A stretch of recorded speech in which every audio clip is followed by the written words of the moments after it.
చెప్తుంది మాకు ఎడ చదువుతున్నాడు మా అబ్బాయిని అడిగినా ఒక్కరోజు అన్న వచ్చా ఏం చేస్తావు నువ్వు నీకు అంతకన్నా బాధ్యత కలిగి ఏంది ఒకరోజు సెలవు లేకుండా ఉంటుంది నువ్వు పని లేకుండా ఉంటుంది ఒకరోజు వచ్చి కనీసం నా బిడ్డ అడ్డు చదువుతున్నాను నేను అడగతున్నా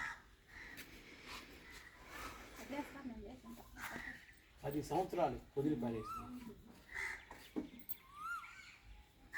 ఏమరా ఆమె సుఖపెట్టడం వల్ల పెద్ద వయసు వెళ్ళిపోతా ఉంది ఏది రేపు నువ్వు సంపాదన చేసుకుంటే కదా రేపు మంచాలు మన దేవుడు చూస్తారా